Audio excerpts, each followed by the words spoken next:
Firoz Gandhi college Hindi विभाग द्वारा संचालित ऑनलाइन कक्षाओं में आपका स्वागत है। मैं हूं डॉक्टर संतोष पांडे। यह क्लास एमए अंतिम वर्ष के विद्यार्थियों के पत्रकारिता प्रशिक्षण एवं प्रयोजन मूलक हिंदी प्रश्न पत्र से संबंधित है। हमने अपनी पिछली क्लास में टीवी समाचारों का पार्श्ववाचन यानी टीवी समाचारों में वॉइस ओवर तथा पटकथा लेखन पर अपनी बात रखी थी। आज हम एक अन्य टॉपिक को लेते हैं और वो टॉपिक होगा संवाद लेखन। तो अध्ययन अध्यापन की शैली वैसी ही रहेगी जैसी ऑफलाइन कक्षाओं में रहती है।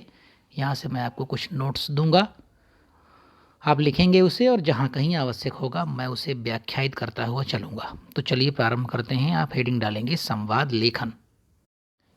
संवाद एक साथ कथा विस्तार, चरित्रोद्घाटन और देश काल का बोध कराने का महत्वपूर्ण कार्य करते हैं। चरित्रोद्घाटन और देश काल का बोध कराने का महत्वपूर्ण कार्य करते हैं। इसलिए संवाद के प्रयोग कौशल और लेखन को समझना आवश्यक है। इसलिए संवाद के प्रयोग कौशल और लेखन को समझना आवश्यक है।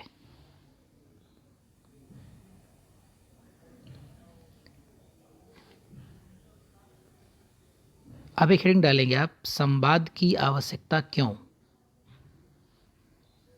संवाद की आवश्यकता क्यों।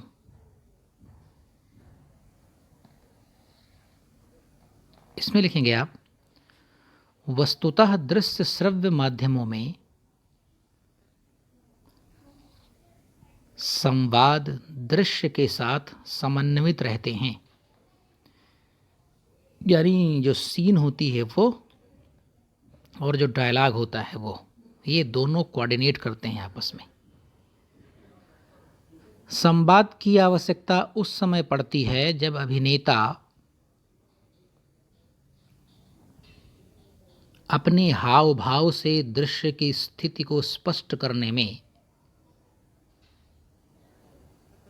कठिनाई महसूस करता है।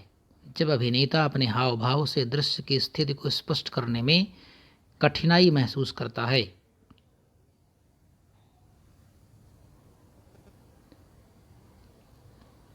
पटकथा विषय वस्तु एवं चरित्र पर आधारित होती है। पटकथा विषय वस्तु एवं चरित्र पर आधारित होती है, लेकिन इन्हें संचालित करने का कार्य संवाद ही करते हैं।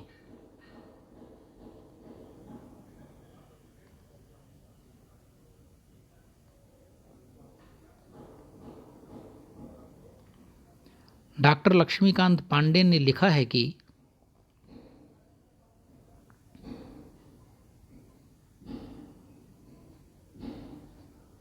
कथा की तरह पढ़ने के लिए पटकथा नहीं लिखी जाती है,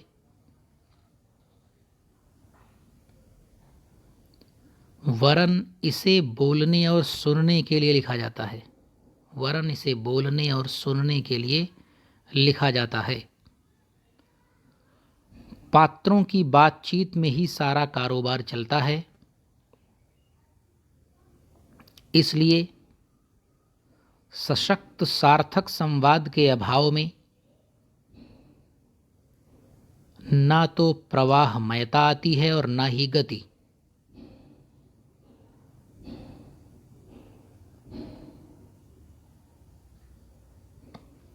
ना तो कोई द्वंद्व उभरेगा और ना ही आएगी कोई मजा। ना तो कोई द्वंद्व उभरेगा और ना ही आएगी कोई मजा। अतः इसका महत्व निर्विवाद है।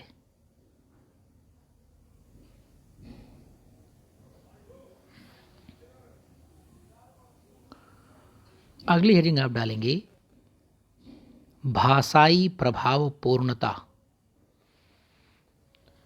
भाषाई प्रभाव पूर्णता।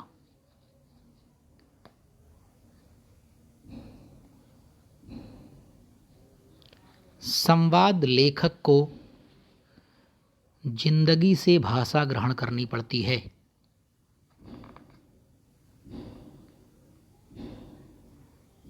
किताबी और ठेठ भाषा के लिए दृश्य माध्यम में कोई स्थान नहीं होता। किताबी और ठेठ भाषा के लिए दृश्य माध्यम में कोई स्थान नहीं होता।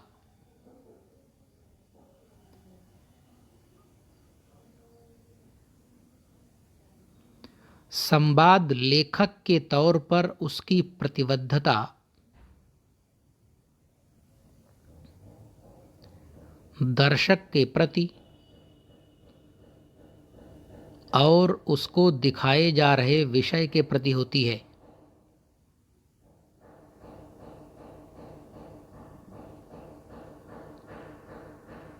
संवादों से कथा की थीम खुलती है। संवादों से कथा की थीम खुलती है, उसका विकास होता है, चरित्र निर्मिति होती है तथा भाव प्रकटन होता है। संवादों से कथा की थीम खुलती है, उसका विकास होता है, चरित्रों की निर्मिति होती है तथा भाव प्रकटन होता है। अतः पटकथा में संवादों का कलात्मक चयन कर उन्हें नाटकीय जरूरतों के अनुसार नियोजित करना पड़ता है। अतः पटकथा में संवादों का कलात्मक चयन कर उन्हें नाटकीय जरूरतों के अनुसार नियोजित करना पड़ता है। अब हम डालेंगे दूसरी हेडिंग, तीसरी, परिवेश एवं पात्रानुकूलता। परिवेश एवं पात्रानुकूलता। संवादों को कथावस्तु, पात्र, परिस्थिति, परिवेश, देश काल वातावरण के अनुकूल और तर्कपूर्ण होना चाहिए।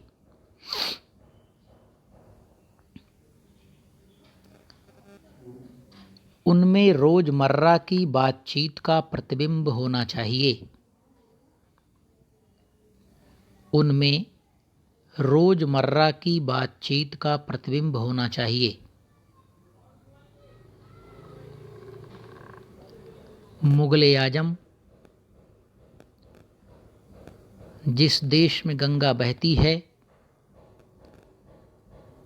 पूरब और पश्चिम, रोटी कपड़ा और मकान, शोले, दीवार आदि फिल्मों के संवाद लोग आज भी याद करते हैं।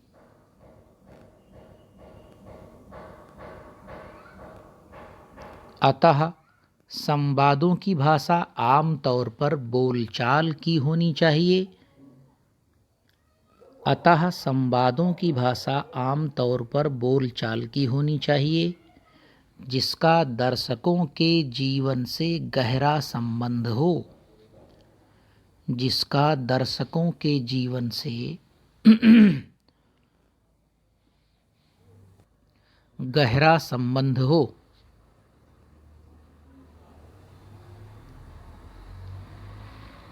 चलिए अगली हेडिंग हम डालेंगे सुरुचिपूर्णता। सुरुचिपूर्णता।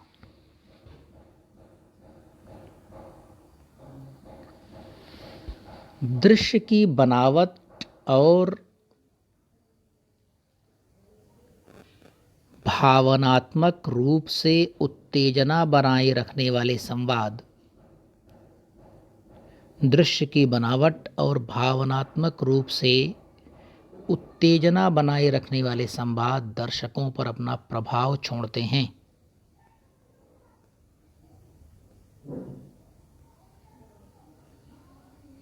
इसलिए उन्हें सुरुचिपूर्ण लिखना चाहिए।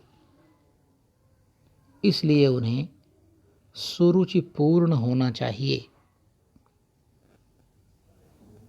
इस हेतु संवादों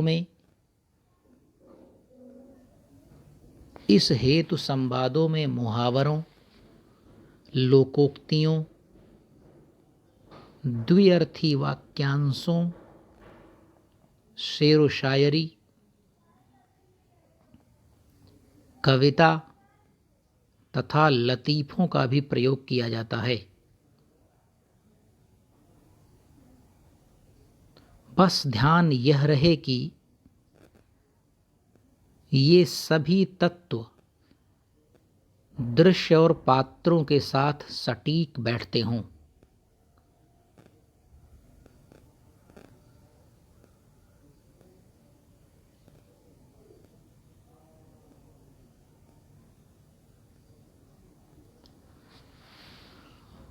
संवाद लेखन के विशेषज्ञ हरमल सिंह का कहना है कि संवाद लेखन के विशेषज्ञ हरमल सिंह का कहना है कि अच्छे अदाकार तो श्रेष्ठ संवादों के भूखे रहते हैं। अच्छे अदाकार तो श्रेष्ठ संवादों के भूखे रहते हैं। अच्छे संवादों से उनका चरित्र निखरता है।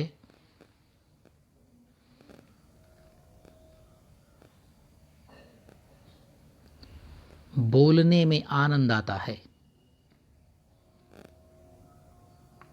तथा दर्शकों के बीच में वे संवाद उनकी जुबान पर चढ़कर बोलते हैं।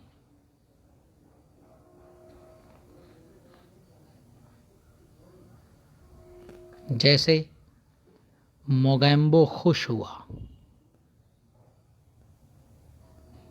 या डोंग कभी रॉन्ग नहीं हो सकता या तेरा क्या होगा रे कालिया जैसे लोकप्रिय संवाद फिल्म को अत्यधिक सफल बना देते हैं।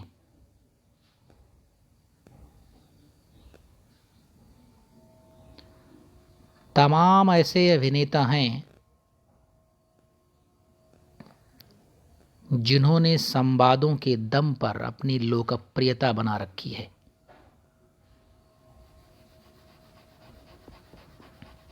इनमें पृथ्वीराज कपूर, राज कपूर, शत्रुघ्न सिन्हा और अमरीश पुरी का नाम प्रमुखता से लिया जा सकता है।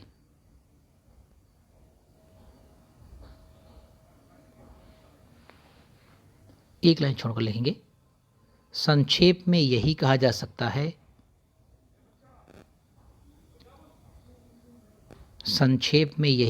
सकता है कि टेली ड्रामा हो, धारावाहिक हो या फिल्म, संवाद इनकी जान होते हैं।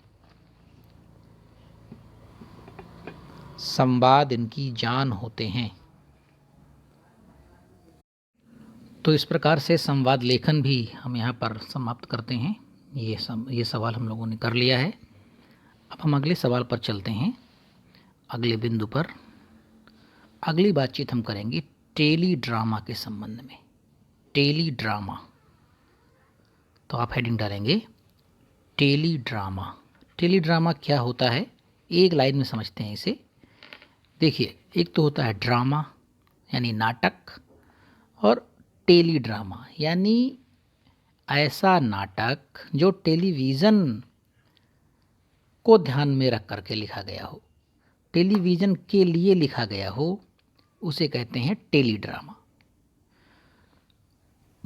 कोई भी साहित्यकार, कोई भी नाटक, कहानी, उपन्यास, वह ना तो टेलीविज़न को ध्यान में रख के लिखता है, ना हो रेडियो को। लेकिन फिर बाद में कोई दूसरे लोग होते हैं जो टेलीविज़न और रेडियो के भी विशेषज्ञ होते हैं। वे लोग उसको टेलीविज़न और रेडियो की तकनीक के अनुसार, उनके उपकरणों के अनुसार उसे कथानक वही रहता है, उसमें थोड़ा आमूलचूल परिवर्तन कर देते हैं कि कैसे उसको प्रस्तुत करना है। तो वह नाटक जब उस रूप में प्रस्तुत होता है तो हम उसे कहते हैं टेली ड्रामा। एक लाइन में समझें तो यही कि नाटक को जब टेलीविज़न के लिए लिखा जाता है, टेलीविज़न पर प्रसारित होने के लिए लिखा जाता है किसी नाटक को, तो उसे कहते हैं टेली ड्रामा। तो आपने हेडिंग डाल दिया होगा टेली ड्रामा। लिखते हैं इसको, टेलीविज़न के लिए लिखा गया नाटक, टेलीविज़न के लिए लिखा गया नाटक टेली ड्रामा कहा जाता है।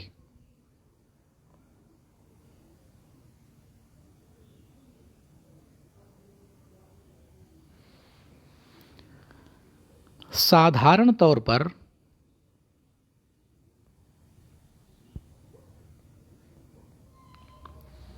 फिल्म और टेलीविज़न पर नाटक एक ही जैसे लगते हैं, फिर भी उनमें पर्याप्त अंतर होता है।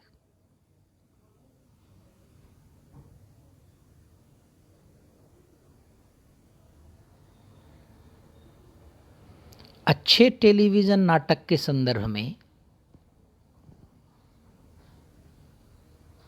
गौरी शंकर रैना का कथन है कि अच्छे टेलीविज़न नाटक के संदर्भ में गौरी शंकर रैना का कथन है कि डैश करके नोट कामा के अंदर लिखेंगे, उत्कृष्ट टेलीविज़न नाटक ना तो एकदम चलचित्र है और ना एकदम जीवित रंगमंच।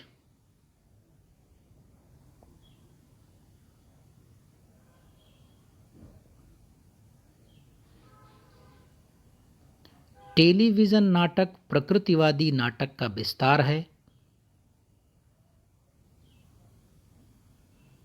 जिसमें रोमानी सतहीपन के बजाय मानवीय चरित्र के जीवंत अंतरंग का साक्षात्कार होता है।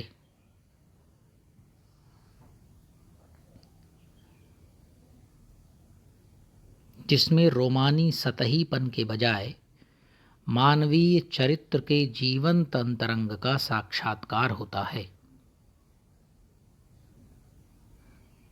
ठीक, तो इसे समझते हैं हम कुछ इस प्रकार से।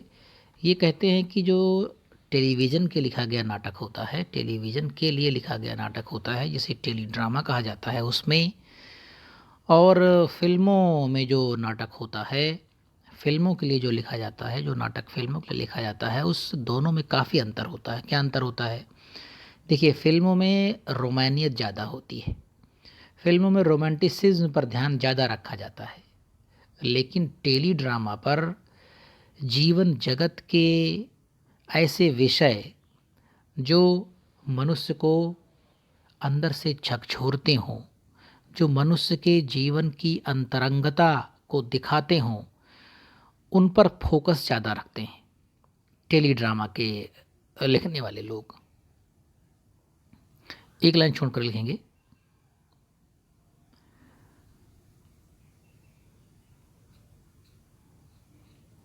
टेलीविज़न नाटक लेखन करते समय,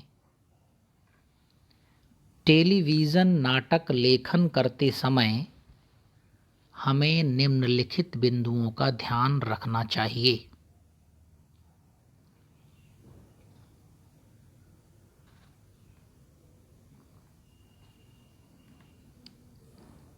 बिंदु नंबर 1, कथानक।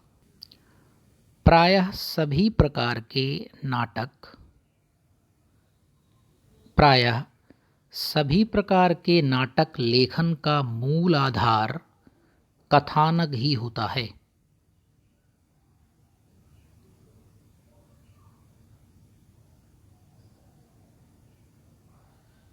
प्रायः सभी प्रकार के नाटक लेखन का मूल आधार कथानक होता है। कथानक ही नाटक में मूल विचार के रूप में आता है।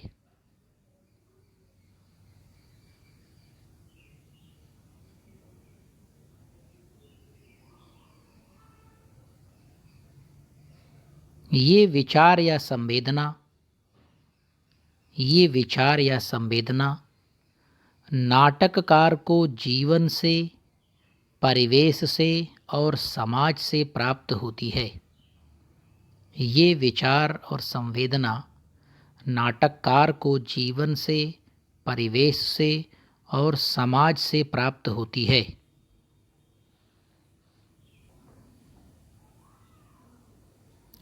टेलीविज़न नाटक मुख्यतः आँखों के लिए लिखा जाता है, बाद में कानों के लिए। अतः इसमें संवाद की अपेक्षा कथानक और कार्य व्यापार पर अधिक ध्यान देना पड़ता है। अतः इसमें संवाद की अपेक्षा कथानक और कार्य व्यापार पर अधिक ध्यान देना पड़ता है।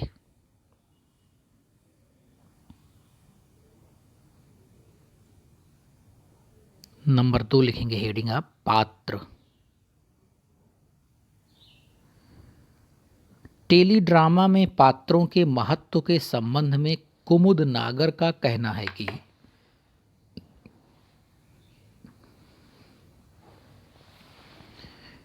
टेली ड्रामा में पात्रों के महत्व के संबंध में कुमुद नागर का कहना है कि, डैश करके नोट कामा के अंदर लिखेंगे, किसी भी कथा वस्तु या घटना के साथ प्रत्यक्ष या परोक्ष रूप में, किसी भी कथा वस्तु या घटना के साथ प्रत्यक्ष या परोक्ष रूप में किसी न किसी मनुष्य का हाथ रहता ही है।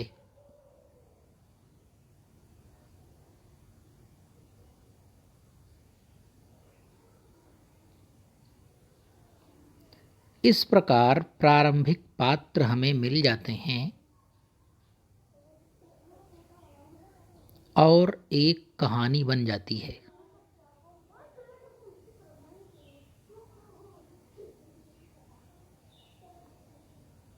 लेकिन वह आम तौर पर एक सपाट सड़क के समान होती है।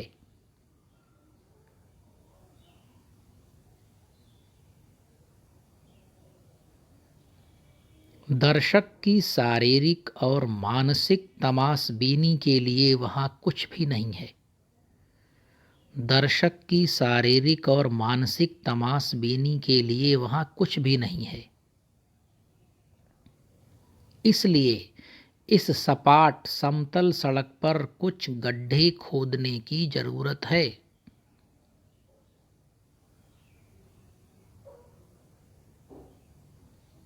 ताकि चलने वाले गिरें तो देखने वालों को आनंद आए।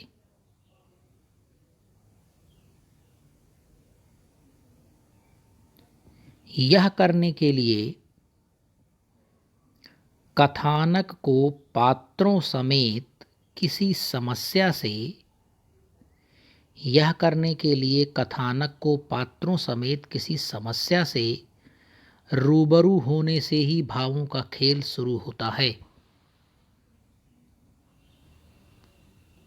यह करने के लिए कथानक को पात्रों समेत किसी समस्या से रूबरू होने से ही भावों का खेल शुरू हो जाता है।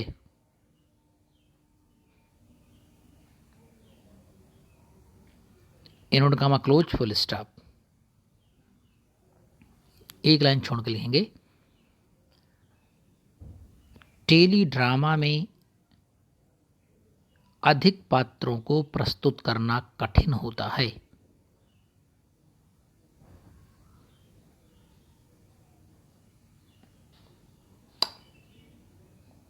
रेडियो नाटक की तुलना में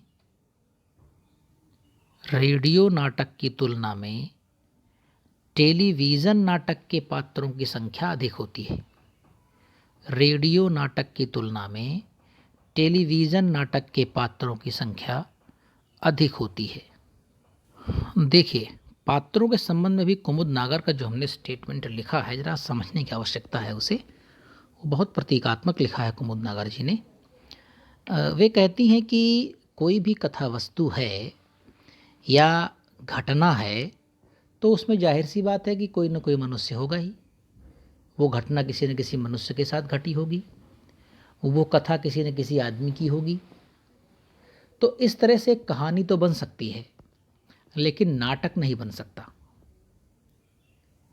कहानी सपाट हो सकती है, सहज हो सकती है, आसान हो सकती है, लेकिन नाटक सपाट नहीं हो सकता, नाटक आसान नहीं हो सकता, नाटक एकदम सीधा सीधा नहीं हो सकता है जिस पर आसानी से आप चले जाएं। ऐसा रास्ता नहीं है कहानी जैसा। कहानी का जो रास्ता होता है वो सपाट हो सकता है, लेकिन नाटकों का रास्ता सपाट नहीं हो सकता है। क्यों नहीं होता? असल में जो दर्शक होता है नाटक का, उसे देखने के लिए कुछ ऐसा होना चाहिए जहाँ सपाट ना हो, जहाँ एकदम से सहजता ना हो। उसे जैसे उसे फिर ऊब लगने लगेगी। एकदम सपाट चीज़ें देखना उबाऊ हो सकता है, इसलिए उसे कुछ उठा-पटक चाहिए, कुछ मार-धाड़ चाहिए, कुछ धर-पकड़ चाहिए, कुछ सनसनी चाहिए, कुछ तमाशा चाहिए, कुछ उठा-पटक चाहिए। तो कहानी रूपी जो सपाट सड़क है, या किसी घटना के रूप में जो सपाट सड़क है जो बाद में कहानी बन जाती है, उसमें कुछ गड्ढे खोदने की ज़रूरत है। यानी कुछ उसमें कुछ ऐसा करने की आवश्यकता है कि दर्शकों की रुचि उसमें जगे और दर्शक उसे बैठ करके मंत्रमुग्ध होकर के देखें। इसीलिए वो कुमुदनागर कह रही हैं कि सपाट समतल सड़क पर कुछ गड्ढे खोदने की ज़रूरत है, ताकि गिरने चलने वाले उस गड्ढों में गिरें तो दर्शकों को आनंद आए, देखने वालों को मज़ा मिले। तो ये गड्ढे क्या हैं? ये गिरना क्या है? ये गड्ढे वही है, ये तमाम प्रकार की समस्याएं हैं। जीवन जगत के नाना प्रकार के कार्य व्यापार हैं जिसमें मनुष्य फंस करके तमाम तरह के एक्शन और रिएक्शन करता रहता है। इन्हीं एक्शंस और रिएक्शंस को, इन्हीं क्रिया और प्रतिक्रियाओं को देखने के लिए दर्शकों को मज़ा आती है। जब तक नाटक में आया हुआ व्यक्ति या नाटक का पात्र किन्हीं विकट समस्याओं में नहीं फंसता है, किसी विकट चीज़ में उलझता नहीं है, तब तक दर्शक को मज़ा नहीं आती है। जब तक वो किसी समस्या में एकदम से टूट न जाए और पुनः फिर अपना पुनर्निर्माण करे उस टूटन का, तो ये सब दर्शकों को पसंद आता है। और इसलिए कुमुदनागर जी ने ये बात कही है कि कहानी सहज हो सकती है, सपाट हो सकती है, सरल हो सकती है, लेकिन नाटक का जो रास्ता है वो सहज नहीं है, वो सरल नहीं है। आराम से चलना नाटक नहीं है, आराम से चलना कहानी हो सकता है। नाटक के लिए तो उस सपाट और सहज सड़क पर कुछ गड्ढे खोदने ही पड़ते हैं। तो चलिए अब हम तीसरा बिंदु लिखेंगे, संघर्ष। संघर्ष यह संघर्ष उन पात्रों के बीच उभरता है जिनका नाटक से संबंध होता है। यह संघर्ष उन पात्रों के बीच उभरता है जिनका नाटक से संबंध होता है। दर्शकों को बांधे रखने वाले इसी संघर्ष की पहचान आवश्यक होती है।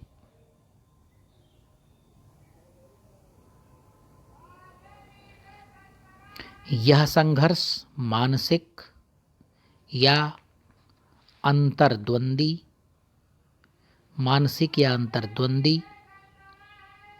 तथा बाह्य या शारीरिक दोनों प्रकार से हो सकता है। किस प्रकार से होता है, इसकी चर्चा हम अपनी अगली क्लास में करेंगे। मेरे साथ बने रहने के लिए आपका धन्यवाद। अगली क्लास में जल्द ही आपसे पुनः मुलाकात होगी। नमस्कार।